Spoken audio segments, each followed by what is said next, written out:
नमस्कार दोस्तों, आज हम लोग भारत के भूगोल में कायदे से चैप्टर 3 में पहुंच गए हैं। आपको पहले ही जानकारी दे दें कि लगभग 16 चैप्टर हैं, अभी हम लोग तीसरे में हैं। तो घंटा सोच लीजिएगा कितना होगा। 10 घंटा हम लोग जो है दूसरा चैप्टर पढ़े और 5 घंटा पहला, 15 ये हुआ है और अभी 14 चैप्टर और बाकी हैं। तो कोई बात नहीं है, मेरा हमेशा मानना है जो भी पढ़िए एकदम सॉलिड पढ़िए। तो चलिए दोस्तों, आज तीसरे चैप्टर की शुरुआत करते हैं, जल परिवाह प्रणाली। तो उत्तर भारत की जो नदियां हैं उनमें से अधिकांश नदियां वृक्षाकार पैटर्न को ही फॉलो करता है। चलिए, एक हो गया। दूसरा है त्रिज्याकार। जब कोई, याद करिए, एक ऊंचे पर्वत से चारों दिशाओं में नदियां निकलती हैं तो उसको कहते हैं त्रिज्या प्रतिरूप। ठीक है, कोई एक पर्वत से निकलकर अलग अलग दिशाओं में नदियां बहने लगती हैं तो उसको कहते हैं त्रिज्या प्रतिरूप। इसको हम लोग रेडियल पैटर्न भी कहते हैं। जैसे अमरकंटक से, अभी इसके बाद हेडिंग में आएंगे भारत की नदी, तब देखेंगे। जैसे अमरकंटक से बहने वाली कई नदियां क्या कहते हैं, रेडियल पैटर्न को फॉलो करती हैं। कैसे होगा? तो एक ऐसे ऊंचा पर्वत है, विभिन्न दिशाओं में निकलने वाली नदियां, ये कहलाती है त्रिज्याकार प्रतिरूप। ठीक है, तो चित्र दिमाग में रखना है। अब फिजिकल ज्योग्राफी में पूरा डिटेल्स आपको बताए हैं इसके बारे में। अब आगे बढ़ें। जाली के जैसा प्रतिरूप। इसमें क्या होता है कि एक मुख्य नदी, देख रहे हैं ना, मुख्य नदी एक दूसरे के समानांतर बहती है और उसकी सहायक नदी जो है उसमें 90 डिग्री पर आकर के मिलती है। एक नदी है जो इस तरह से मुख्य रूप से बह रही है, कारण बता चुके थे, पढ़े हैं। यहां घाटी है, ठीक है ना, जिसको कि ये काट नहीं पा रहा है, उसके ढाल के अनुरूप बह गया। भौतिक भूगोल में देखिएगा। एक दूसरी नदी है जो ऐसे आकर के मिली, लेकिन उसके पहले इन नदियों में अगर इस तरह से आकर के कोई सहायक नदियां आकर के मिले तो इसको कहते हैं हम लोग जाली। तो ये भी आपको समझ में आ गया है। जाली प्रतिरूप जो है ट्रेलिस पैटर्न इसको कहते हैं।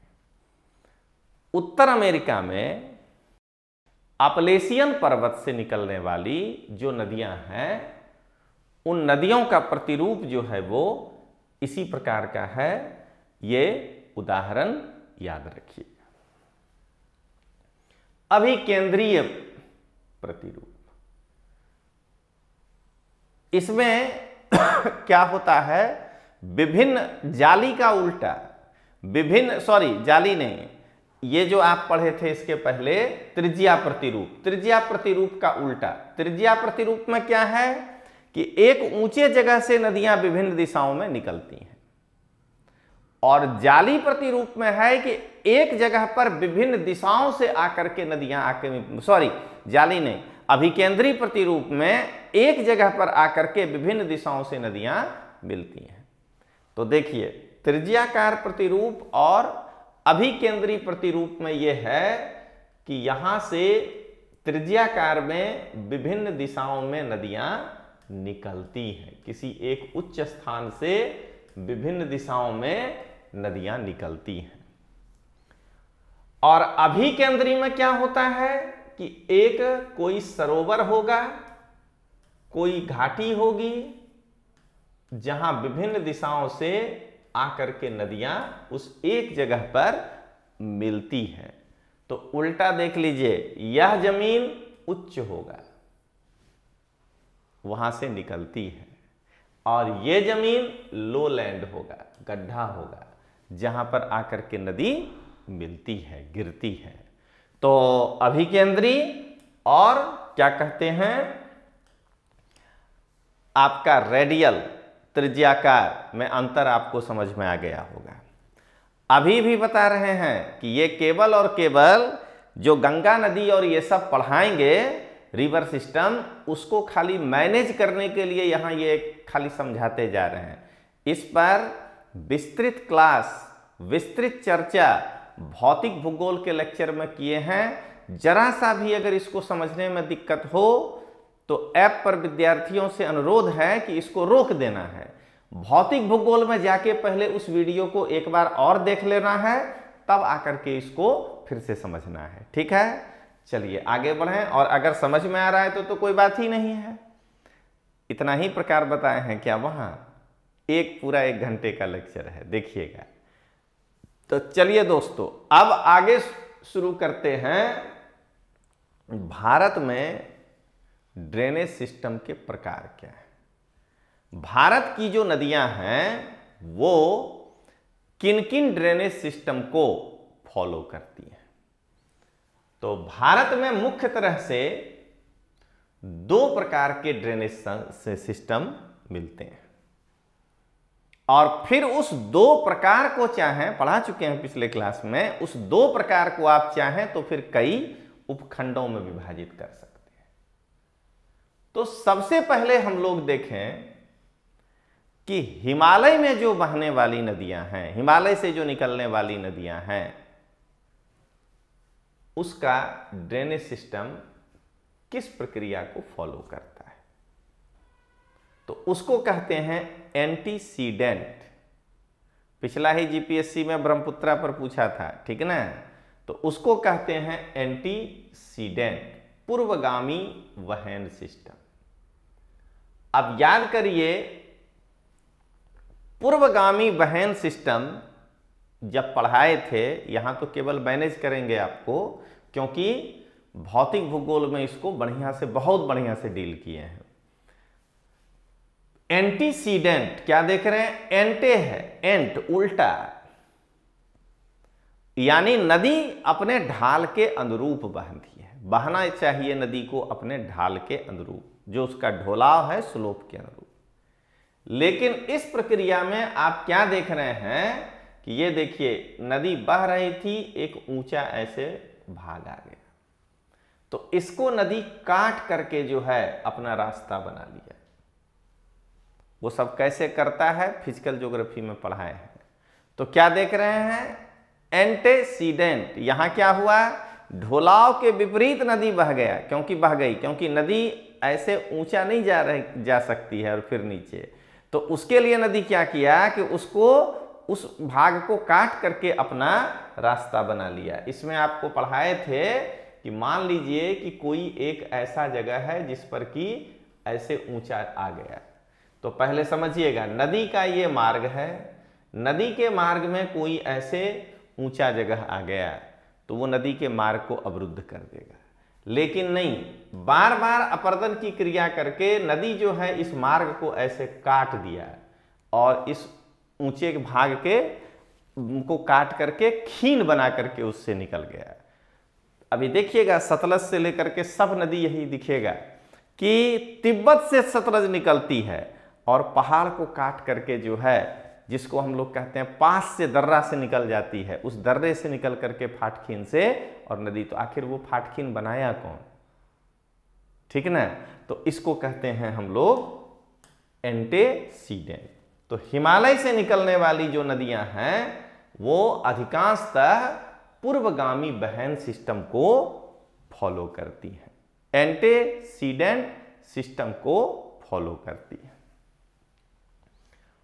अब देखिए क्या हुआ है उसका परिणाम। तो हिमालयी नदियों के द्वारा तीव्र गति से धोवान करने के कारण, ठीक है ना, तीव्र गति से धोवान करने के कारण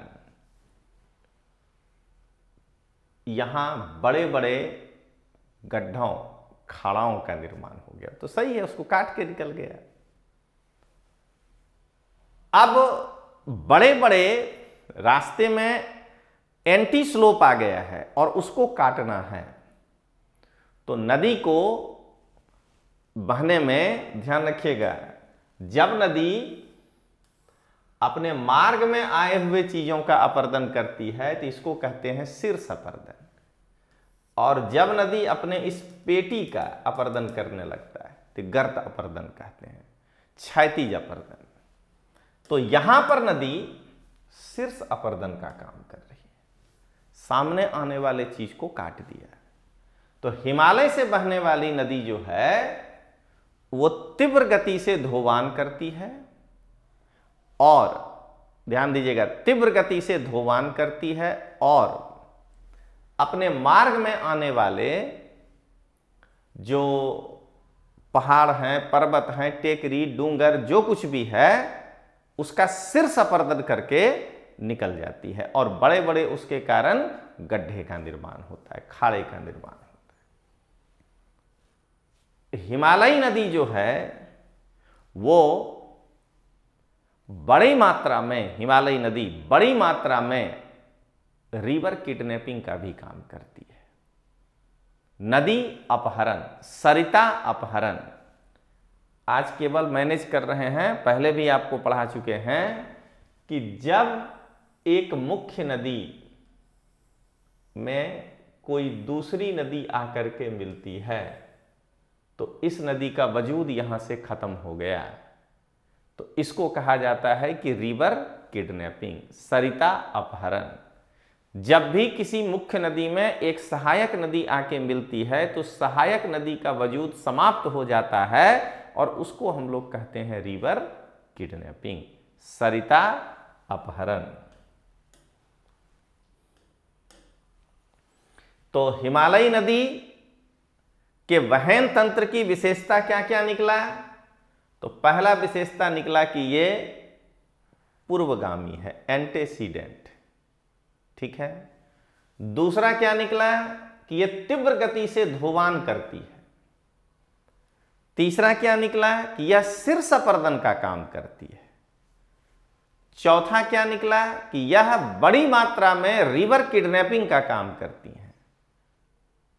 और अंतिम निकला कि शीर्ष अपर्दन और शीघ्र धोवान के कारण बड़े बड़े खाड़े, बड़े बड़े गड्ढे बन जाते हैं, घाटी कही एक तरह से बन जाता है। चलिए आगे बढ़ें। अब हिमालयी वहन तंत्र को, यानी हिमालयन ड्रेनेज सिस्टम को हम लोग 6 भागों में विभाजित करेंगे। पिछला साल जीपीएससी में प्रश्न पूछा था कि ब्रह्मपुत्रा नदी कौन से ड्रेनेज सिस्टम को फॉलो करती है, और इतने में हम लोग जो है परेशान हो गए थे। हमारी पुरानी बुक में भी इस पर खूब व्याख्या था, एनसीईआरटी की किताब जो लिखे हैं उसमें भी है। तो हालांकि एनसीईआरटी की बुक्स हम नहीं लिखे हैं, वो हमारे पब्लिकेशन पे है, हमारा ही कोई विद्यार्थी लिखा है, लेकिन क्या कहते हैं वो उतना ही उम्दा तरीके से लिखा गया, उसमें से क्वेश्चन आया था। तो चलिए देखिए। और दूसरा मेरा ये मानना है कि किताबों से लाइन बाय लाइन क्वेश्चन नहीं खोजा जाता है, फिर कॉम्पिटिटिव एग्जाम का कोई मतलब नहीं रह जाएगा। किताब के पढ़ने से आप क्वेश्चन सॉल्व कर पा रहे हैं कि नहीं, ये इंपॉर्टेंट होता है। लेकिन आजकल एक नया ट्रेंड चल गया है कि परीक्षा हुआ नहीं कि जो 5 क्वेश्चन दिख रहा है उसको हाईलाइट कर दीजिए कि ये बधा प्रश्न मारा पुस्तकों माथी हाथा, बस यही फर्क है। तो चलिए पूर्ववर्ती वहन देखें हम लोग, ये क्या है? एंटीसीडेंट स्ट्रीम, ये है पहला। जब नदी के मार्ग में अगर कोई उत्क्षेप, उत्क्षेप हिंदी शब्द है अपलिफ्ट, माने कोई ऊंचा भाग ऐसे आ जाए, उसका कोई प्रभाव नदी के ऊपर नहीं पड़ता है, नदी अपने मार्ग में आने वाले उस ऊंचे भाग को काट करके आगे निकल जाती है, तो उसको कहते हैं हम लोग पूर्ववर्ती वहन। और अभी आप थोड़े ही देर पहले पढ़े हैं कि पूर्ववर्ती वहन में शीर्ष धोवान होता है। ठीक है ना, तीव्र गति से शीर्ष ध्रुवान होता है। तो और सरिता अपहरण भी होती है। तो हिमालयी नदी तंत्र जो पूर्ववर्ती वहन सिस्टम को क्या कहते हैं फॉलो करता है, वो अपने मार्ग में आने वाले उच्च भाग को काट कर आगे निकल जाती है, शीर्ष ध्रुवान तीव्र गति से करती है और सरिता अपहरण का काम करती है। ठीक है। सिंधु, ब्रह्मपुत्र, कोसी और उसकी सहायक नदी इस प्रकार के ड्रेनेज सिस्टम को फॉलो करती है।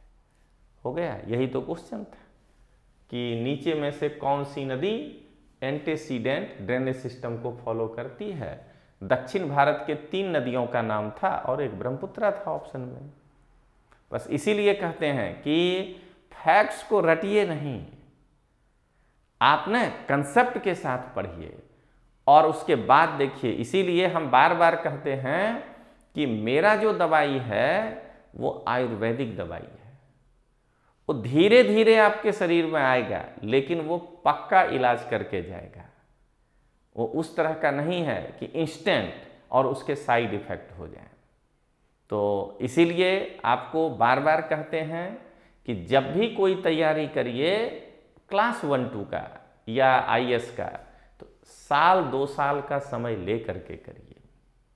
आप अगर अब मेरे इस वीडियो के साथ NCERT का किताब लेकर के बैठिए, भारत का भूगोल, देखिए आपको पढ़ने में कितना मजा आएगा। मैं एकदम खुले तौर पे कह रहा हूं कि मैंने जो ये 4 विषय का पैकेज बनाने का प्रयास किया, उसका मेरा मूल उद्देश्य यही था कि मैं अपने गुजरात के बच्चों के लिए एक ऐसा काम कर दूं कि वो मेरे वीडियो के साथ जब कोई ऑथेंटिक किताब पढ़े, चाहे वो हिंदी में क्यों ना हो, उसको तकलीफ नहीं आए। और इसीलिए दोस्तों हमने 100 घंटे का प्लान किया है हर विषय में। भूगोल एक विषय है 100 घंटा, उसमें 57 घंटे हमने भौतिक भूगोल पर दिया है और उम्मीद रखिएगा 50 घंटे से कम भारत के भूगोल पे भी समय नहीं देंगे। और ये इसीलिए आपको इतना डिटेल समझा रहे हैं कि ये मेरी क्लास एक लैंडमार्क बन जाए लड़कों के लिए कि तोमर सर का ये वीडियो लो, परीक्षा लक्ष्य नहीं मैं कहूँगा, तोमर सर का ये वीडियो लो और इस वीडियो को देखो चैप्टर को पहले और उसके बाद फिर जो है NCERT की किताब पढ़ना। तो बुक ही पढ़ेगा दोस्तों, पढ़ो, देखिए आपको सब कुछ समझ में आएगा। तो मेरा ये वीडियो बनाने का या मेरा ये ऐप में आने का मुख्य कारण यही था और हम हमेशा इसमें हमीर को थैंक यू इसीलिए बोलते हैं कि वो हमको पूरा समय दिया, थोड़ा भी नहीं हड़बड़ाया वो कि सर जल्दी किया जाए। तो इस कारण से ये जो 4 सब्जेक्ट है, ये नहीं कि मैं पढ़ा रहा हूँ इसलिए बड़ाई कर रहा हूँ, ये एक बेस्ट बनकर उभरा है। मैं इसको बेस्ट इसलिए कह रहा हूँ क्योंकि इसमें प्रोफेशनलिज्म नहीं है दोस्तों। कितना भी आप मतलब कि आप उससे हमें बुरा नहीं लगता है, आप मेरे विद्यार्थी हैं, बच्चे के समान हैं, आपको लागनी है तभी तो आप ये बात कहते हैं कि बार बार कि सर ये कब पूरा होगा, कब पूरा होगा। लेकिन हम हर समय हर चैप्टर में रिसर्च करने का प्रयास किए हैं कि आपको जो भी दें वो बेहतरीन देने का प्रयास करें और कंसेप्ट हो जिससे कि आपको ऑथेंटिक बुक पढ़ते समय दिक्कत नहीं हो। मैं क्लास में बच्चों को कहता हूं कि चतुर्भुज मामूरिया पढ़ दो, बच्चे उत्साह में बुक ले भी आते हैं, लेकिन उसके बाद उसको उसका कंसेप्ट नहीं समझ में आता है, बुक रख देता है, गाइड के पीछे चला आता है। ये वीडियो उसी के लिए बनाया गया है कि आप इसको देखिए और तबीयत से ऑथेंटिक किताब पढ़िए, सविंदर सिंह तबीयत से पढ़िए, कोई प्रॉब्लम नहीं है। चलिए तो आगे बढ़े हम लोग। तो सिंधु, ब्रह्मपुत्र, कोसी ये सब जो है नदी हिमालयी नदी तंत्र के पूर्ववर्ती वहन सिस्टम का उदाहरण है। अब आइए अक्रमवर्ती वहन। अब ऐसा नहीं है कि जो पूर्ववर्ती वहन होगा वो अक्रमवर्ती नहीं होगा, ये भी ध्यान रखिएगा। अक्रमवर्ती का मतलब यह है आपको पढ़ा चुके हैं, आप याद करिएगा कि इसमें मुख्य नदी के विपरीत दिशा से बहती हुई नदियां उसमें आकर मिलती हैं। पढ़ाए थे, देखिए कि ये एक नदी है, ठीक, इसका दिशा तो ये है बहने का, लेकिन एक दूसरी नदी जो ऐसे बह रही है और इसमें आकर के मिल गई। देखिए तो इसकी दिशा जो है इसके विपरीत है, इसको कहते हैं अक्रमवर्ती वहन सिस्टम। मान लीजिए कि ये क्रमवर्ती हो, वृक्षाकार वाला, ठीक, ये, लेकिन इसमें जो नदी आकर के मिल रही है ये तीसरी, इसका दिशा देखिए क्या है, ये भी इसी की सहायक नदी है, लेकिन ये अक्रमवर्ती नदी का उदाहरण हुआ, नदी तंत्र का उदाहरण हुआ। तो दोस्तों क्या कहेंगे कि जब किसी मुख्य नदी में उसकी सहायक नदी उसके विपरीत दिशा से आकर के बहते हुए मिलती है तो उसको कहते हैं हम लोग अक्रमवर्ती वहन। फिर कह रहे हैं कि फिजिकल ज्योग्राफी में जाके इसको पढ़िएगा, इतना बढ़िया से आपको नक्शे के साथ, मैप के साथ पढ़ाए हैं, मैंने इस तरह के डायग्राम के साथ, कि आपका सब कुछ क्लियर हो जाएगा। यहाँ तो भारत का भूगोल है ना, तो सिंधु गंगा पे चर्चा करना है, इस पे चर्चा यहाँ नहीं करना है, इसीलिए पहले फिजिकल ज्योग्राफी टोटल अलग से पढ़ लिया जाता है, और वही हमने आपको किया है 57 लेक्चर में। अब देखिए, अगर आप ब्रह्मपुत्रा नदी को देखेंगे तो ब्रह्मपुत्रा नदी का जो बहने का सिस्टम है उसके विपरीत दिशा में दिहांग और लोहित बहते हुए आकर के मिलती है। जैसे ब्रह्मपुत्रा नदी यदि ऐसे है तो लोहित यहां से ऐसे निकल करके इसमें आकर के मिलती है, दिहांग ऐसे आकर के इसमें मिलती है। तो क्या देख रहे हैं कि ये उल्टे दिशा में आकर के बहते हुए मिलती है, इसीलिए ब्रह्मपुत्रा नदी जो है वो पूर्वगामी वहन तंत्र का उदाहरण है, लेकिन ब्रह्मपुत्रा की जो सहायक नदी है वो अक्रमवर्ती वहन तंत्र का जो है उदाहरण है। आगे बढ़ें, खंडित के आंतरिक वहन सिस्टम। उत्तर हिमालय का जो पाद क्षेत्र है, फुट, वहां पर क्या होता है कि अनेक नदी, इसीलिए पढ़ाए हैं इसके पहले भाबर प्रदेश, खादर प्रदेश, अनेक नदी भाबर प्रदेश में नीचे जाके लुप्त हो जाती है और भिन्न भिन्न दिशाओं में बहने लगती है, उसको कहते हैं खंडित वहन सिस्टम। या वही नदी जब हिमालय नदी बंगाल की खाड़ी में पहुंचती है तो फिर विभिन्न वितरकाओं में विभाजित हो जाती है। क्या देख रहे हैं, जब गंगा नदी यहां पहुंचती है तो ये विभिन्न धाराओं में विभाजित हो जाती है, तो इसको कहते हैं खंडित वहन तंत्र। इसीलिए कोई एक नदी अपने संपूर्ण मार्ग में एक ही सिस्टम को फॉलो करे ये कोई जरूरी नहीं है।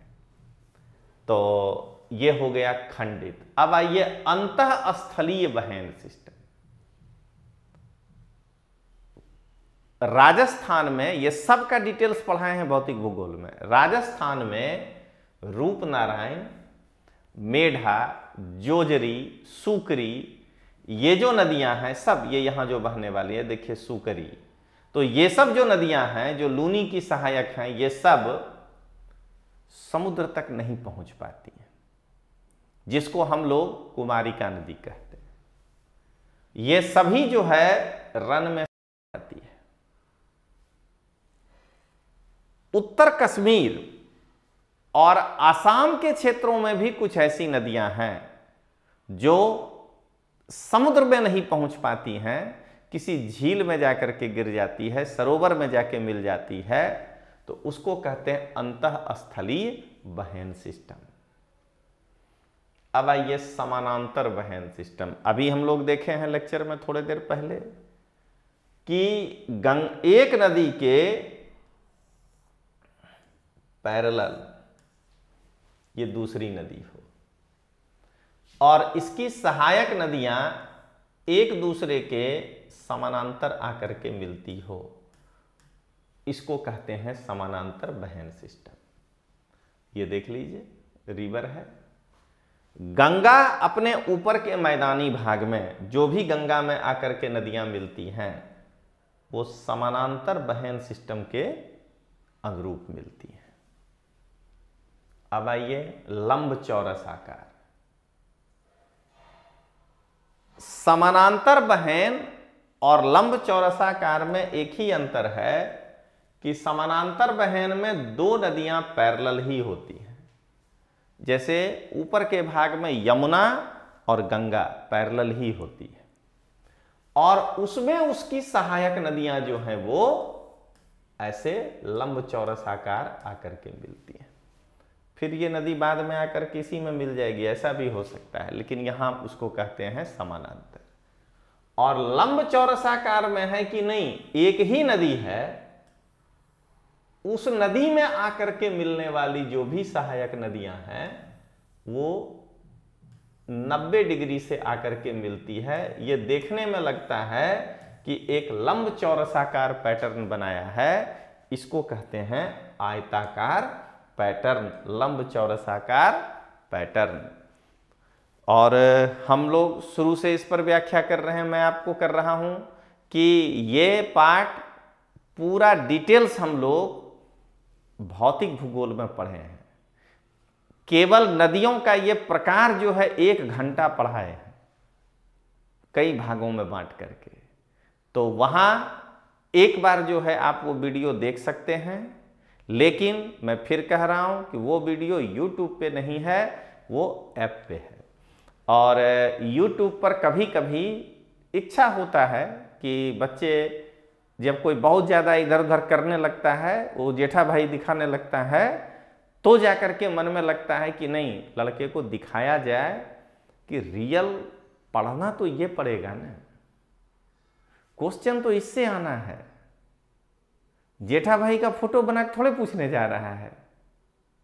अलग अलग तरह का जो है मैंने कई आलतू फालतू इमेजिनेशन है कि तुम 3 मारोगे तो मैं 6 मारूंगा, मैं गब्बर हूं, देखिएगा ऐसा ऐसा आता है। अरे भाई, कंटेंट से क्वेश्चन आना है, क्वेश्चन इस गब्बर के डायलॉग से नहीं आना है।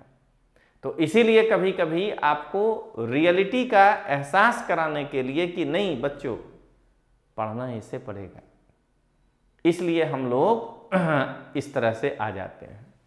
तो चलिए, तो आगे देखते हैं। इसलिए YouTube में अगर कोई बच्चा इसको देख रहा है तो ये मानिएगा कि एक आध वीडियो हम लोग किस तरह से ऐप में पढ़ाते हैं।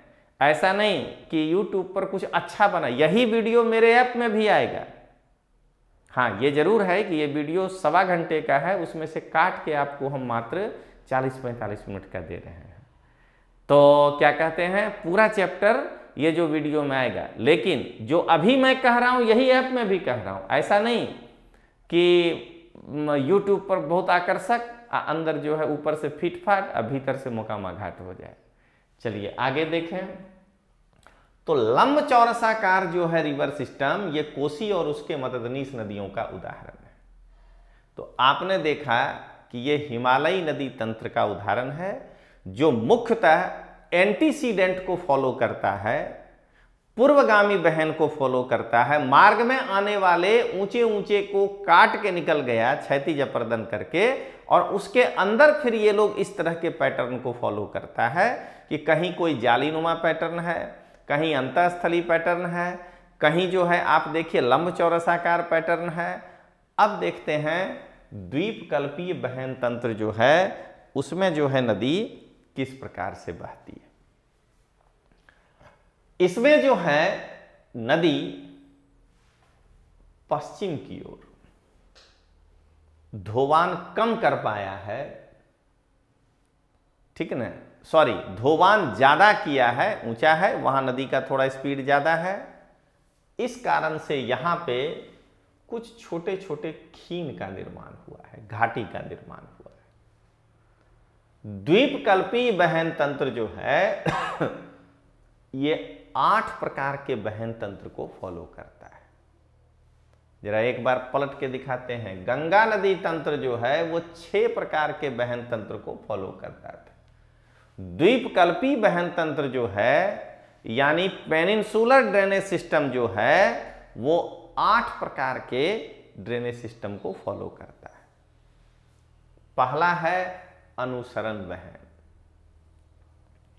अनुसरण वहन उसको कहते हैं जो नदी सिर्फ ढोलाव का अनुसरण करते हुए बहते हुए चला गया, मार्ग में आने वाले उन ऊंचे ऊंचे भाग को काटा नहीं। अगर कोई अपलिफ्ट आ गया है तो उसको काटा नहीं तो वो कहला जाएगा पूर्वगामी वहन। अनुसरण वहन का मतलब हुआ कि जैसे जैसे स्लोप था उस स्लोप के आधार को पकड़ करके वो नदी बहते हुए जो है आगे निकल गई, उसको कहते हैं अनुसरण वहन।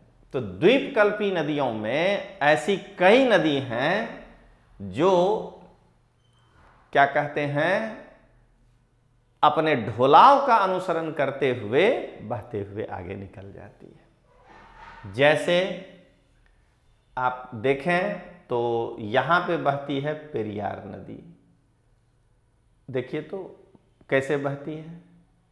आप अगर देखेंगे तो ये देखिए नर्मदा भी ढोलाव का पालन करते हुए, शरावती नदी ढोलाव का पालन करते हुए, तो पेरियार, पौन्नमी, शरावती ये सब नदी पश्चिम घाट से निकल करके अपने ढोलाव का अनुसरण करते हुए और अनुसरण वहन का पालन करती है। इसी प्रकार ये नर्मदा और तापी, नर्मदा जिस जगह से निकलती है वहां पर वो कहलाती है रेडियल। अभी बताएंगे, क्योंकि नर्मदा एक तरफ निकलती है, दूसरी तरफ से सोन नदी भी निकलती है। लेकिन नर्मदा जब ये द्वीपकल्पी नदी तंत्र में आ जाती है या तापी नदी, तब ये अनुसरण वहन का पालन करती है। अब आगे बढ़िए, परवर्ती वहन। अब द्वीपकल्पी उच्च प्रदेश के उत्तर के भाग का ढाल जो है वो उत्तर के तरफ है, ठीक ना। द्वीपकल्पी नदी में, द्वीपकल्प में जो नॉर्थ पार्ट है, ये मालवा वाला क्षेत्र, खास करके सातपुड़ा श्रेणी से उत्तर वाला, उसका ढोलाव ऐसे गंगा के साइड है। इसलिए सातपुड़ा श्रेणी से उधर जो भी नदियां निकलती हैं वो सब का बहाव उत्तर की ओर है। जैसे चंबल, केन, सिंध, सोन, ये सब नदी परवर्ती वहन का पालन करती है और ये गंगा या यमुना की सहायक नदी बनती है। अब आइए अध्यारोपित वहन। सब पढ़ाए हैं अध्यारोपित क्या है, यहां केवल उदाहरण बताना है। दामोदर स्वर्ण रेखा ये जो है, यहां पर जब आप आ जाएंगे, ये है दामोदर नदी, ये जो है अध्यारोपित वहन सिस्टम का पालन करती है। जाली वाला, सिंहभूम में जो कुछ नदियां हैं वो जाली वाले पैटर्न को फॉलो करती है। अब आ जाइए त्रिज्याकार वहन। अभी बताए जहां से नर्मदा निकलती हैं, ये यहां नर्मदा, यहीं से देखिए ये सोन निकल रही है, ठीक है। और ये देखिए थोड़ा सा दूर है लेकिन महानदी निकलती है। तो यहां पर अगर आप देखेंगे तो अमरकंटक से निकलने वाली जो नदी है नर्मदा और सोन, वो उदाहरण है त्रिज्याकार नदी का। और इसी प्रकार जहां से महानदी निकलती हैं, ये देखिए यहीं से इंद्रावती इधर निकलती है, वैनगंगा यहां से, तो महानदी भी जो है वो त्रिज्याकार वहन प्रतिरूप को फॉलो करती है। कितने सारे नदी का प्रतिरूप पढ़ा है? अगली बार, पिछली बार अगर ब्रह्मपुत्रा का पूछा था पैटर्न, तो इस बार आगे का कोई पूछ सकता है। इसीलिए पहले फिजिकल में इन सारे सिस्टम को कैसे डेवलप हुआ वो पढ़ाए हैं, और आज भारत के भूगोल में आपको केवल ये उदाहरण गिना रहे हैं। इसीलिए पहले भौतिक भूगोल पढ़ने के बाद भारत का भूगोल पढ़ना चाहिए। अब आइए द्रुमाकृति वहन। दक्षिण भारत की ये कई नदियां हैं जो कि द्रुमाकृति वहन को फॉलो करती हैं।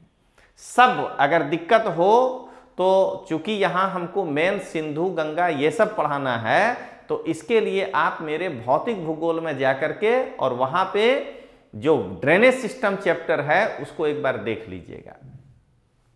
लंब चौरस आकार, ये देखिए इस इलाके में विंध्य के क्षेत्रों में ऐसी कई नदियां हैं जो आयताकार वहन को पालन करती हैं, और पश्चिम घाट से उतर करके जो अरब सागर में मिलने वाली नदियां हैं वो सब समानांतर वहन को पालन करते हैं।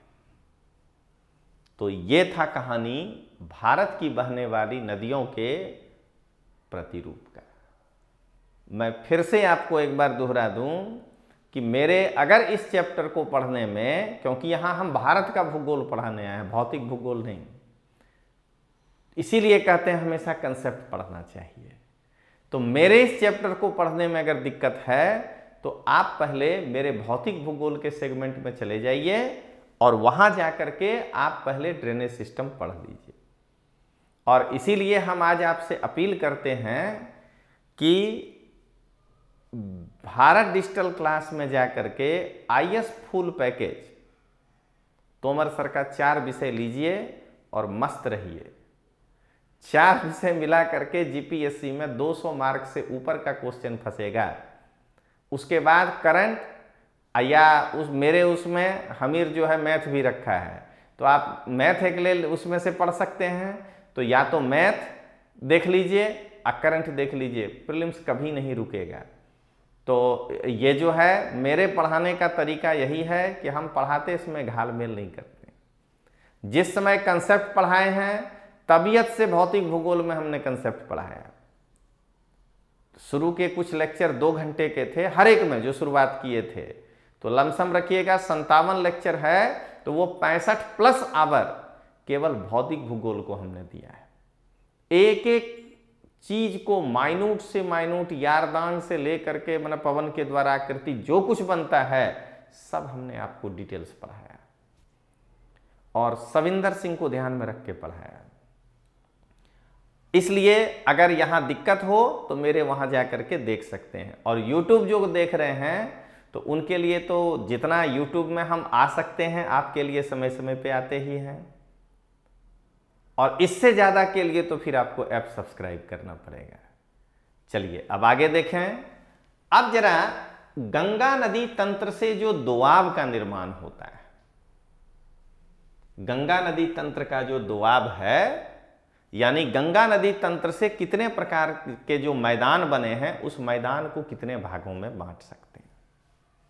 7 भाग है गंगा नदी दोआब को जब हम विभाजित करते हैं।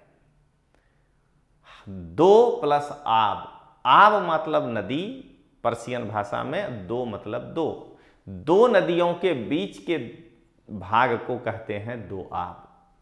वहां 5 नदी है, इसीलिए 5 नदियों के बीच के भाग को कहे थे पंच आब, और इसलिए वो हो गया था पंजाब। ठीक है, तो देखें जरा, पहला है जिसको हम कहते हैं गंगा नदी तंत्र दोआब कह रहे हैं, रिवर सिस्टम पूरे का। उसमें से पहला भाग है गंगा यमुना दोआब। इसमें कौन कौन नदियां होंगी, तो गंगा और यमुना के बीच का क्षेत्र। दूसरा हम लोग कहते हैं रुहेलखंड का मैदान। अभी सब मैप में दिखाएंगे, इसके बाद अगले लेक्चर में वो आएगा। रुहेलखंड का मैदान, ये रामगंगा और गोमती नदी, गंगा की जो सहायक नदी है, गंगा की जो सहायक नदी है पहली वो है रामगंगा, और गोमती नदी ऐसे गाजीपुर में आके मिलती है। तो इस दोनों के बीच का जो क्षेत्र है इसको कहते हैं हम लोग अवध का क्षेत्र, ये रुहेलखंड का क्षेत्र। अब गोमती और घाघरा के बीच का जो क्षेत्र है वो कहलाता है अवध का मैदान। अभी जस्ट इसके बाद नदी आएगा, सब क्लियर हो जाएगा। घाघरा और गंडक नदी के बीच का जो क्षेत्र है वो भले ही बिहार में है, लेकिन उसको कहते हैं भौगोलिक दृष्टि से पूर्वी उत्तर प्रदेश का मैदान। गंडक और बूढ़ी गंडक, यानी अब आप पहुंच गए छपरा बिहार में। गंडक और बूढ़ी गंडक के बीच का जो मैदान है उसको कहते हैं हम लोग सारण का मैदान, इसीलिए छपरा को सारण जिला कहा जाता है। बूढ़ी गंडक और कोसी, यानी अब आप समस्तीपुर एक डिस्ट्रिक्ट है बिहार में, बूढ़ी गंडक नदी वहीं से निकलती है, मतलब उसके बगल से गुजरी है, तो वहां से लेकर के कोसी, यानी समस्तीपुर के बाद एक डिस्ट्रिक्ट आता है बेगूसराय, और बेगूसराय के बाद आता है खगड़िया, यानी 3 जिले के बाद तीसरे जिले में कोसी नदी आकर के मिलती है। तो बूढ़ी गंडक सब मैप में दिखाएंगे, आज दिखा देंगे तो अगले क्लास में कुछ मैजिक ही नहीं बचेगा। तो उस दोनों के बीच का क्षेत्र जो है वो कहलाता है मिथिला का मैदान। और जब आप खगड़िया डिस्ट्रिक्ट से आगे बढ़ते हैं बिहार में, तो उसके बाद कटिहार जिला आता है। तो खगड़िया और कटिहार के बीच इधर कोसी नदी है और कटिहार के बगल से गुजरती है महानंदा। तो कोसी और महानंदा का क्षेत्र जो है वही कहलाता है पूर्वांचल प्रदेश, जहां से इस बार ओवैसी जी चुनाव लड़े थे, सीमांचल प्रदेश, ठीक है। और अगर कोसी से महानदी तक लेकर के चले जाइए, महानंदा को अगर नहीं लीजिए, तो महानदी उड़ीसा में बहती है, तो उसको हम कहते हैं पश्चिम बंगाल का मैदान। इस प्रकार से जो है हम गंगा नदी तंत्र के दोआब को 7 भागों में बांटते हैं। अब हम लोग आगे बढ़ें तो दोस्तों, अब हम लोग भारत में बहने वाली नदियों का अध्ययन करेंगे। भारत में बहने वाली नदियों को हम लोग 2 भागों में बांटते हैं। एक को कहते हैं उत्तर भारत की नदियां, जिसको हम लोग हिमालयी नदी तंत्र भी कहते हैं, और दूसरे को हम लोग कहते हैं द्वीपकल्पीय नदियां। तो भारत में बहने वाली जो नदियां हैं वो 2 भागों में विभाजित है। एक जो नदी है तंत्र, वो सब हिमालय से ही निकलती है, गंगा और यमुना, या इसमें आकर के मिलेगी ब्रह्मपुत्र, या अगर यहां से ऐसे निकालिए सिंधु और उसकी सहायक नदी। तो क्या देख रहे हैं, ये इसमें जितनी नदियां हैं उसमें मैक्सिमम जो नदी है, अब सोनगंगा में जाकर मिल जाता है तो इसको नहीं गिनना है, लेकिन मैक्सिमम अधिकांश नदियां जो हैं वो हिमालय से ही निकलती हैं, या हिमालय से निकलने वाली नदियों में जाकर मिलती है। इसीलिए इसको हम हिमालयी नदी तंत्र भी कहते हैं, या ये उत्तर भारत में है तो इसको उत्तर भारत नदी तंत्र कहते हैं। और दूसरा नदी तंत्र है वो नदी जो कि द्वीपकल्प में ही बहती है। क्या कहते हैं, जो द्वीपकल्प में ही बहती है। देखिए, जैसे ये महानदी हो जाएगा, गोदावरी हो जाएगा, कृष्णा हो जाएगा, कावेरी हो जाएगा, वैगई हो जाएगी, जो भी है, या फिर गोदावरी की जो सहायक नदियां हैं अगर आप उसको देखिएगा, कृष्णा की जो सहायक नदियां हैं यदि आप इसको देखिएगा, या नर्मदा या तापी, क्या देख रहे हैं, ये सभी नदियां द्वीपकल्पीय क्षेत्रों में ही से निकलती हैं और द्वीपकल्पीय क्षेत्रों में ही बहती हैं, और ये सभी नदियां किसी भी हिमालयी नदी तंत्र का हिस्सा नहीं है।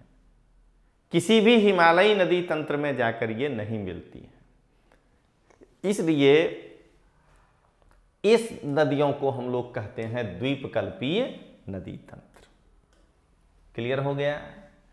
अब उत्तर भारत में बहने वाली जो नदियां हैं उसको हम लोग दो भागों में विभाजित करते हैं। एक नदी तंत्र है जिसके अंदर गंगा और ब्रह्मपुत्रा रिवर सिस्टम आता है। तीस्ता नदी को दिखा दिया लास्टली, ठीक है। गंगा नदी तंत्र आता है,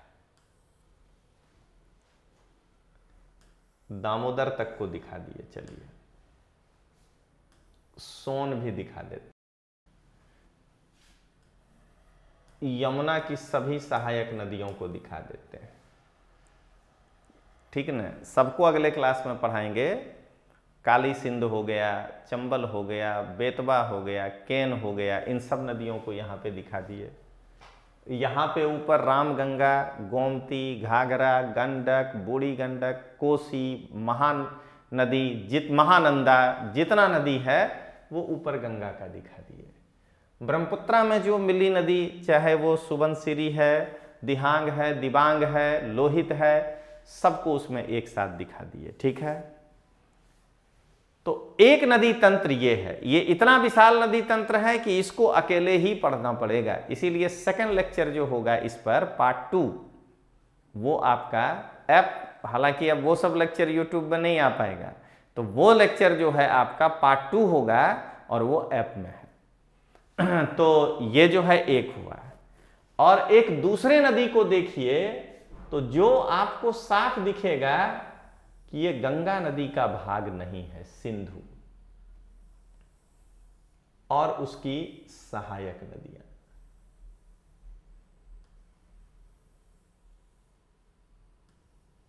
थोड़ी जगह की कमी है इसलिए रेखा चित्र समझिएगा। झेलम, चिनाब, रावी, ब्यास, सतलज और सिंधु।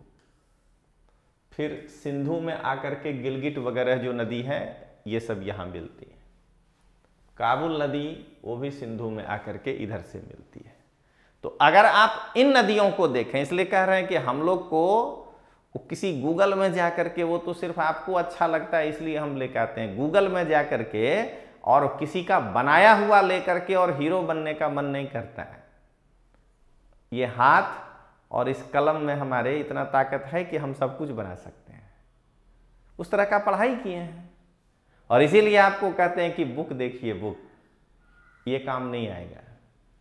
अपने से बनाने का क्षमता तभी उत्पन्न होगा जब आप बुक पढ़ के 2-4 बार नोट्स में अपने से ऐसा करेंगे। आप जरा देखिए, एक छोटा सा चीज, फिर आगे बढ़ते हैं।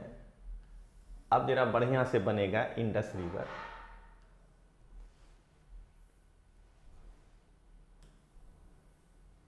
सिंधु की क्या कहते हैं, ये जो सहायक नदियां हैं ये 5। अगर एक बार इसको पूछे, चूंकि आप खाली देख रहे हैं, देखने में अच्छा लगता है कि जरा बताइए कि सीक्वेंस में कौन है, तो चूंकि हम इसको ऐसे बना रहे हैं इसलिए हमको मालूम है कि ये कौन सी नदी है। और इसका फॉर्मूला है जो आपको अभी बताते हैं, अगले क्लास में भी बताएंगे। बंगाली जानिए झेल, किसी को झेल रहे हैं नहीं कहते हैं, तो झेलची रे बंगाली में हो गया, तुमको झेलना पड़ेगा रे। व्यक्ति का नाम है व्यास, झेलची रे व्यास 100 बार 7 बार। क्या व्यास तुम इस आदमी को 100 बार झेलोगे? तो झेलची रे व्यास 7 बार। झेलम, चिनाब, रावी, ब्यास, सतलज, कहीं कोई कंफ्यूजन नहीं आएगा, ठीक है। तो ये जो है हम लोग पढ़ेंगे अभी आगे अगले क्लास में, तो दिखा के बताएंगे। लेकिन हम लोगों को इसीलिए आप देखिए, जब भी कहेगा कि दक्षिण भारत की, प्रायद्वीपीय भारत की, बंगाल की खाड़ी में मिलने वाली इन नदियों को उत्तर से दक्षिण में बताएं कि कौन है। तो हमारे पास इसका फॉर्मूला है, ऐसे नहीं पढ़ेंगे, दिमाग में रखेंगे कि कृष्ण भगवान के माता जी का नाम महा हो सकता है। तो महा के गोद में, यानी महानदी के बाद गोदावरी, कृष्ण भगवान, कृष्णा। कविता पढ़ते हैं, पढ़ाई कर रहे हैं तो पोएम पढ़ रहे हैं, कविता पढ़ते हैं वेग से, स्पीड के साथ, तो महानदी, गोदावरी, कृष्णा, कावेरी और वैगई। अब कोई भी नॉर्थ टू साउथ पूछेगा तो हम तुरंत जवाब दे देंगे। तो दोस्तों, ये सब ट्रिक जो आज नया पढ़ा रहा है वो हम लोग से ही ना सीखा है, उसको हम ही लोग ने 45 साल 47 साल वाला आदमी बताए हैं। आज मेरा 49 साल उम्र है, तो आज जो 25-30 साल का बच्चा पढ़ा रहा होगा वो हम ही में से पढ़ा। मैं पर्सनल नहीं कह रहा हूं, मेरे ही उम्र वाले किसी टीचर से पढ़ा होगा ना, हम भी किसी टीचर से पढ़े होंगे, तो वो अब आउटडेटेड हो गए बेचारे। आउटडेटेड का मतलब ज्ञान में नहीं, अब वो 70 वर्ष के हैं, 80 साल के हैं, अब वो बेचारे खड़े नहीं हो पाएंगे, हम भी 10 साल बाद नहीं हो पाएंगे। तो वो नया हमसे ट्रिक सीखा है और आपको वही ट्रिक नए तरीके से सिखा रहा है, क्योंकि हमारे उम्र का 70% से ज्यादा शिक्षक बेचारा यूट्यूब पर आना नहीं चाहता है। उसका रीजन है कि उस बेचारे को प्रतिष्ठा में प्रॉब्लम है, कि एक कोई आप कर देंगे कमेंट तो बेचारा तिलमिला जाएगा, क्योंकि वो प्रतिष्ठा के लिए मरता है। हम लोग भी प्रतिष्ठा के लिए मरते हैं, लेकिन हम लोग आप समझ गए हैं यूट्यूब पर अब कि 2-4 एजेंट बैठा है वही करता है, बाकी अपना विद्यार्थी कभी नहीं करता है। तो एजेंटों से क्या घबराना है भाई, कानून अपना काम करेगा, हम अपना काम करेंगे। मतलब एजेंट अपना काम करेगा कि उसको जो लिखना है लिखे, हम अपना काम करेंगे, सीधी सी बात है। आप कुछ बोलेंगे, उसका आका उसको कुछ समझाएगा, उस पर वो कुछ कमेंट कर देगा, उसको क्या जवाब देना है? हाथी चले बाजार, कुत्ता भूखे हजार, क्या उसको जवाब देना है कमेंट में? करते रहो जितना करना है, तुम अपना परिचय दे रहे हो। इसीलिए आप देखिएगा हम कमेंट का जवाब ही नहीं देते हैं, करते रहो जो करना है, बस भाई हाथी चले बाजार और कुत्ता भूखे हजार, भूखते रहो जितना भूखना है। हाँ, जो लड़का पढ़ाई का गप करता है उसको मैं जरूर सामने से फोन करता हूं, और कमेंटरों से नहीं घबराना है। उसका काम ये है कि वो डिफरेंट, वो एजेंट है कोचिंग का, वो डिफरेंट में इसीलिए घूम रहा है कि वो आपको डिस्टर्ब करना चाहिए। उसको लगता है कि हम 2 लाइन लिख देंगे ना तो मतलब कि वो आदमी का वैल्यू गया। अरे भाई, तुम्हारा वैल्यू क्या है अभी? तुम हो कौन? अरे एक परीक्षा भी पास कर लिए हो तभी तुम एक विद्यार्थी ही हो, कौन सुनेगा तुम्हारी बात?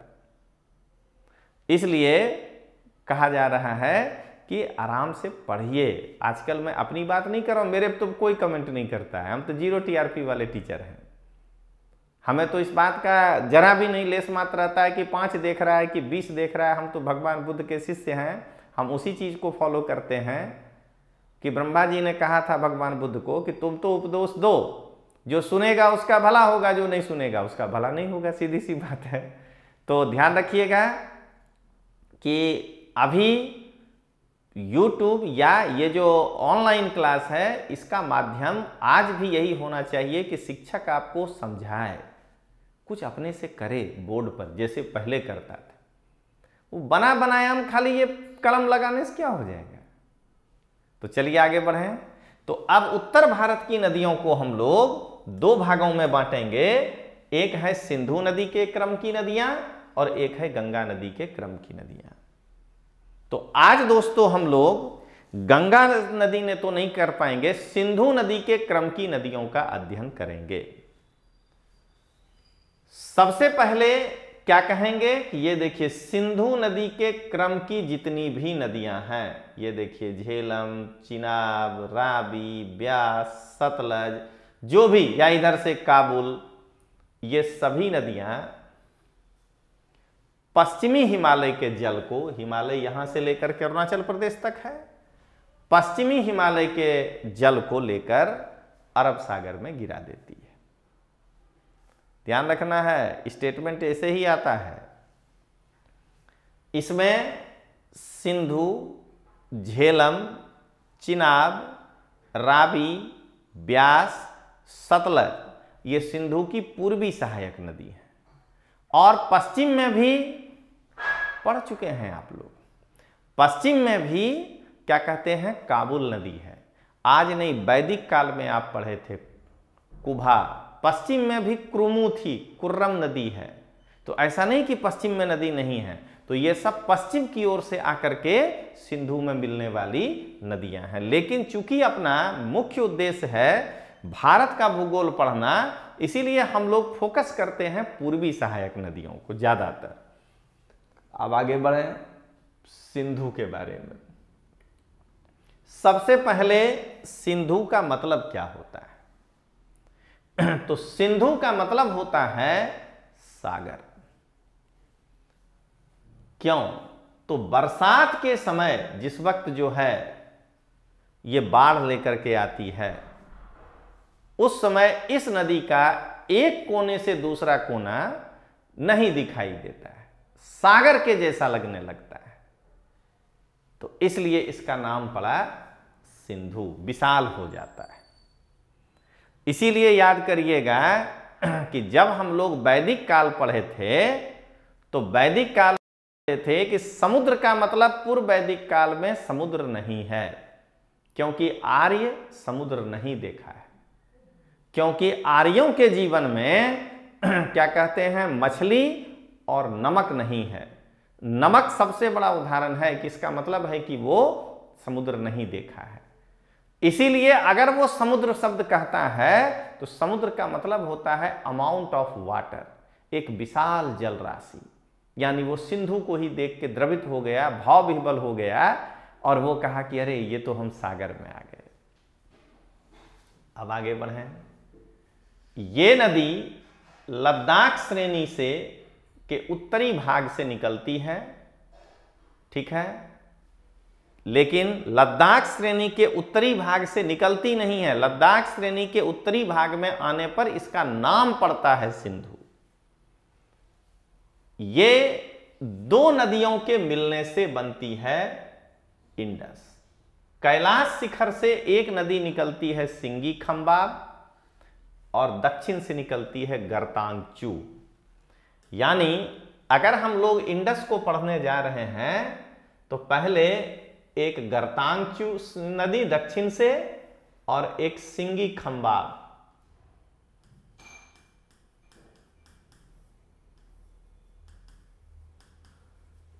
और गर्तांगचू, जब इसमें आकर के नदियां मिलती हैं लद्दाख के क्षेत्र में, हम लोग सिंधु कहने लगते हैं। उसके उधर उसका तिब्बती नाम है। अब आइए आगे बढ़ें। यहां से देखिए, कैलाश शिखर के उत्तरी भाग से सिंगी खंबाब इधर से और दक्षिण से जो है गर्तांगचू नदी इस सिंधु में आकर के मिलती है, ठीक है। अब आइए, ये नदी जो है ये देखिए, जब यहां से आगे बढ़ती है तो एलिंग कांगड़ी, गसेर ब्रूम, मसेर ब्रूम, नंगा पर्वत, ये देखिए यहां है नंगा पर्वत, इन सभी नदियों, इस सभी शिखरों से निकलने वाले जो हिमनद हैं उसका जल लेकर के ये आगे बढ़ती है। जब ये सिंधु नदी ऐसे आगे बढ़ती है तो क्या देख रहे हैं कि यहां पर नंगा पर्वत है, उसका एक चक्कर लगा करके इसकी दिशा हो जाती है दक्षिण पश्चिम, और ये दक्षिण पश्चिम दिशा की तरफ बढ़ करके हजारा के प्रदेश को पार करते हुए पंजाब के मैदानी भागों में ये प्रवेश करती है। क्लियर? अब जब ये नदी ये कराकोरम के क्षेत्र से गुजर रही थी, जहां ये गसेर ब्रूम, मसेर ब्रूम का क्या कहते हैं हिमनद का जल ले रहा था, वहां पर देखिए इसमें सियोक नदी आकर के मिलती है। यानी सिंधु में आकर के सियोक नदी मिलती है। फिर आगे बढ़े हम लोग,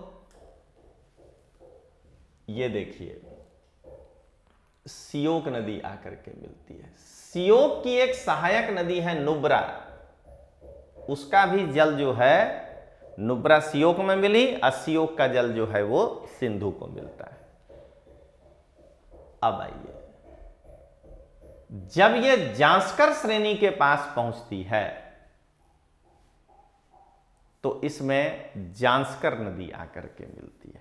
इसका मतलब क्या हुआ कि सिंधु में आकर के मिलने वाली दूसरी नदी हो गई जांस्कर। ये नंगा पर्वत का चक्कर लगा करके ऐसे बंगाल की अरब सागर में मिल जाएगी। अब जरा आगे बढ़ें। सियोक नदी, ये जो देख रहे हैं आप, ये काराकोरम के उत्तर से निकलती है, और सियोक नदी में जो आकर के सिगार नदी मिलती है वो केटू के दक्षिण ढाल से निकलती है। अब आइए, सिंधु में ये यहां उत्तरी भाग में सियोक से आगे गिलगिट नदी आकर के मिलती है। तो क्या कहेंगे, ये नंगा पर्वत के पहले चक्कर लगाने के पहले इस नदी में गिलगिट नदी आकर मिलती है। ठीक है। अब जब ये नदी अटक के पास पहुंचती है तो ये देखिए, ये काबुल नदी आकर के इसमें मिल जाती है, और काबुल की सहायक नदी है स्वात। तो क्या देख रहे हैं, अटक के पास इसमें आकर के काबुल नदी मिलती है। जो कहेगा उसी फोटो बना देंगे, कोई प्रॉब्लम नहीं है। इसको कहते हैं काबुल नदी।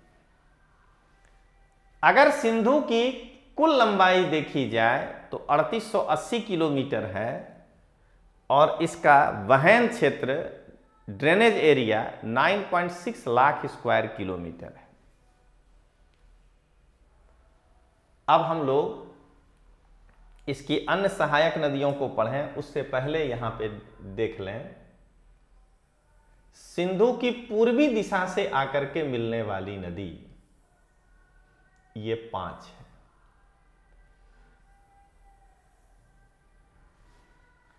झेल चीरे तो झेलम,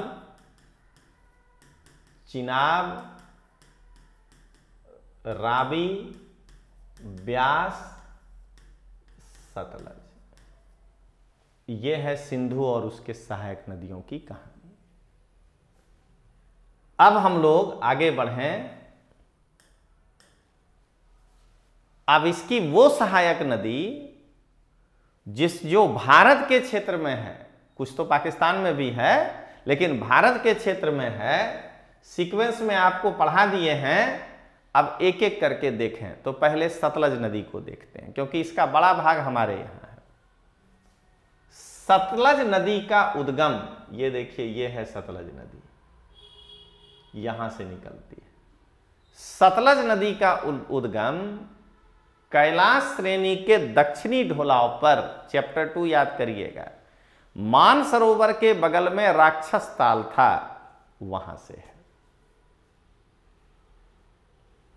अब देखिए, यहां से लेकर के ये है राक्षस ताल।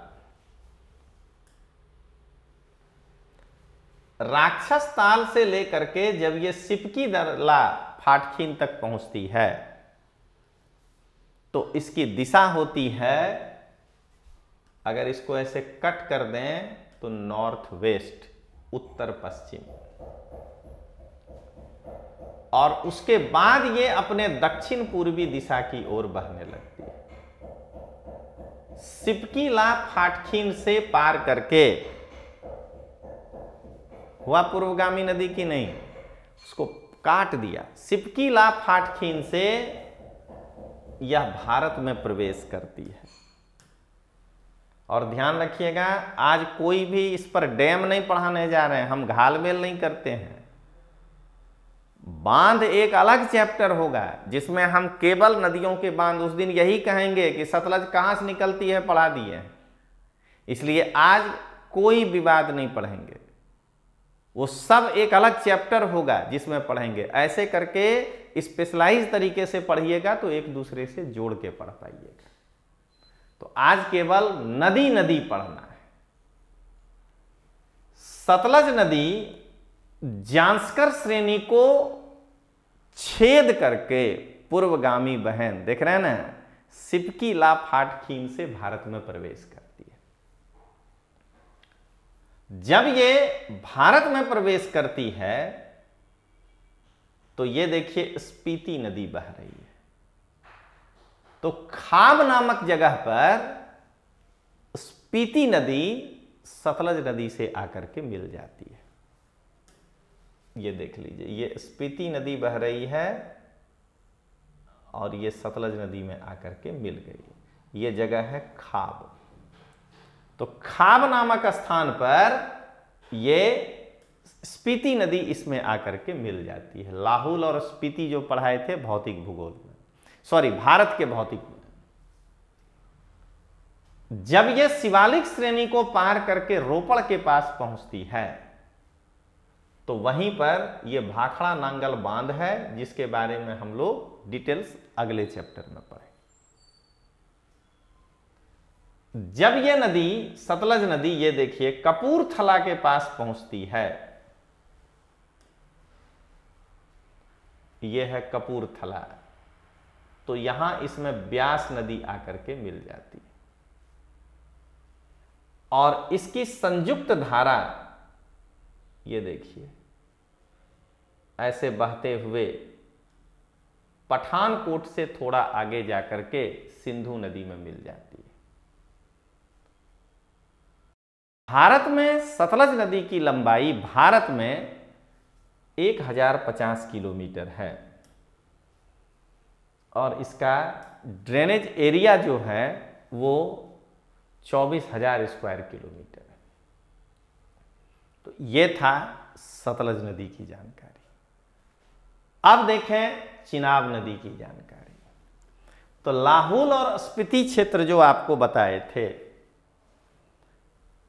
ये लगा देना तो आपको दिखाने में आसानी होगी। देखिए अब हम लोग देख रहे हैं चिनाब नदी। ये देखिए चिनाब नदी यहां से निकलती है। ये लाइन को जरा ध्यान दीजिएगा। सतलज के मिलने के पहले तक हर जगह चिनाब चिनाब चिनाब ही है, मेन है यही। यहां पर देखिए ऐसे दो, एक ये और एक ये, एक का नाम है चंद्रा और दूसरे का नाम है भागा। ये देख लीजिए, ये विरुद्ध दिशा में बह रही है। चंद्रा और भागा ये क्षेत्र है लाहुल, और लाहुल का बड़ा लाचा फाटखीन पढ़ाए थे। तो लाहुल में बड़ा लाचा के पास चंद्रा और भागा नदी का बर्फ मिलता है। कहां? टोंडी नामक स्थान पर, और वहां से ये चिनाब के नाम से बहती है। ठीक है। ये महान हिमालय और पीर पंजाल यहीं पर है, पढ़ा चुके हैं आपको भौतिक भूगोल में। ग्रेट हिमालय और पीर पंजाल श्रेणी क्यों करा नहीं, एलजेपी को सिवा बचाएंगे, अभी थोड़ा प्रॉब्लम में है एलजेपी पार्टी। लद्दाख जांस्कर पीर पंजाल शिवालिक, तो महान हिमालय और पीर पंजाल श्रेणी के बीच में से होकर निकलती है और चंबा जिला में ये नॉर्थ वेस्ट से बहते हुए वहां से ये घूमती है। अब हम लोग आगे बढ़ें। किश्तवाड़ के पास देखिए, वो जगह का नाम है किश्तवाड़। ये जो चिनाब है, अगर आप इसको ऐसे देखेंगे तो ये देखिए कितना विकट मोड़ है। ये देखिए यहां से ऐसे, फिर ऐसे, फिर ऐसे, तो ये यहां पे बहुत विकट मोड़ है। तो किश्तवाड़ के पास ये विकट मोड़ बना करके पीर पंजाल श्रेणी को पार करती है और उसके बाद वो पाकिस्तान में प्रवेश कर जाती है। भारत में चिनाब नदी की लंबाई भारत में जहां तक है, यहां से यहां तक 1180 किलोमीटर है और इसका ड्रेनेज एरिया 26,775 स्क्वायर किलोमीटर है।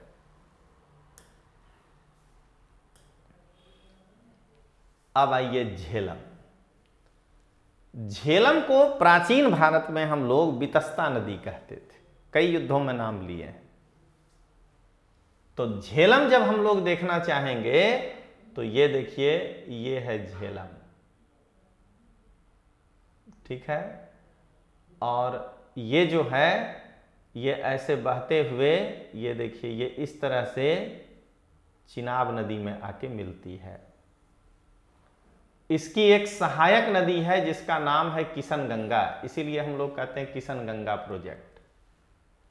तो झेलम नदी जो है उसको प्राचीन काल में हम वितस्ता नदी कहते थे। ये कश्मीर में शेषनाग सरोवर से निकलती है और उत्तर पश्चिम दिशा में लगभग 115 किलोमीटर बहने के बाद ये वुलर झील में, सरोवर में प्रवेश कर जाती है। ये महान हिमालय और पीर पंजाल के बीच से बहती है। आगे देखें, बारामूला से थोड़ा आगे जाने के बाद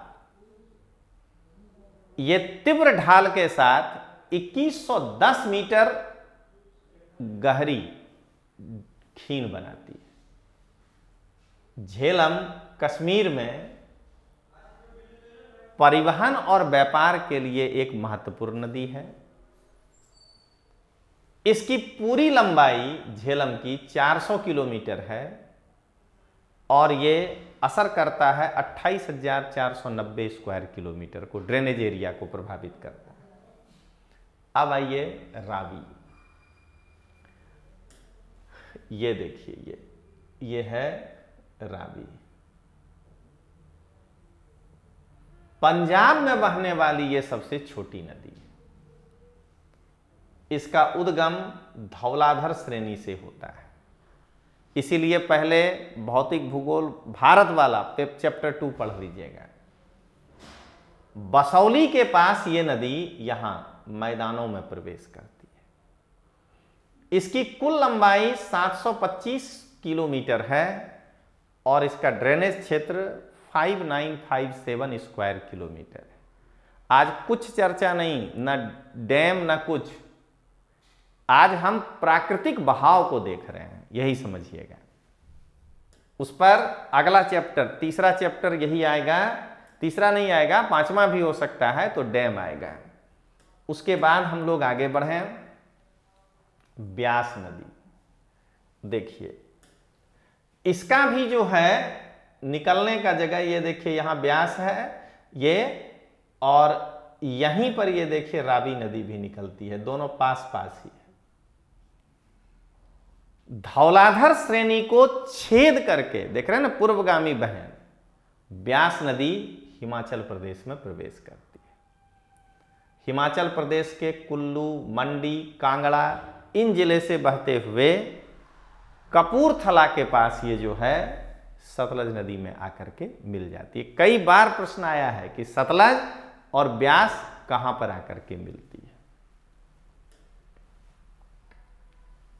इसकी कुल लंबाई 470 किलोमीटर है और इसका जो ड्रेनेज एरिया है वो 25,900 स्क्वायर किलोमीटर है।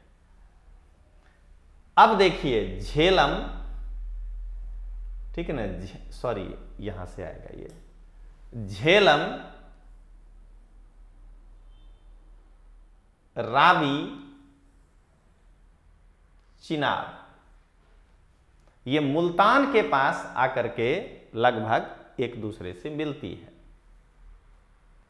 और मुल्तान से 45 किलोमीटर के दूर पर आकर के सतलज और व्यास की संयुक्त धारा इसमें आकर के मिलती है।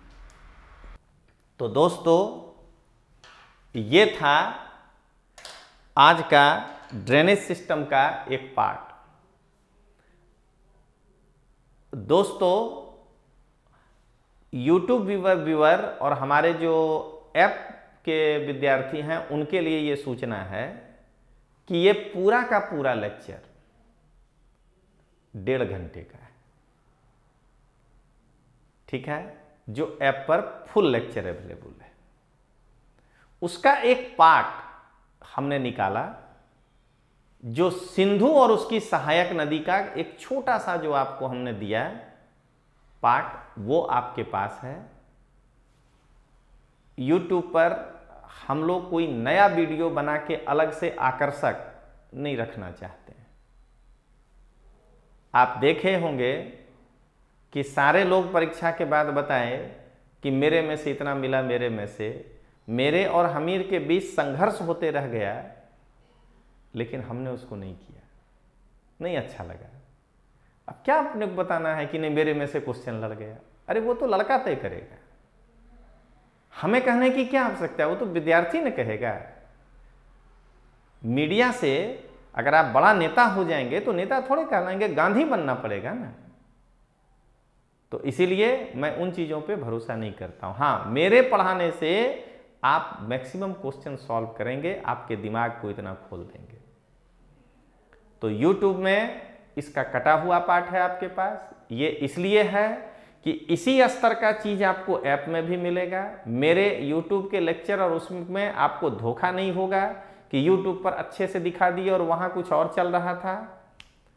तो चलिए दोस्तों, अब अगले क्लास में हम लोग मिलेंगे फिर। ऐप वाले के लिए इसके बाद का क्लास और YouTube वालों के लिए फिर कोई नया टॉपिक अगर हमको ऐसा लगा कि आपके पास आना चाहिए तो जरूर आएंगे। तो मिलते हैं दोस्तों अगले क्लास में। जय हिंद, जय भारत।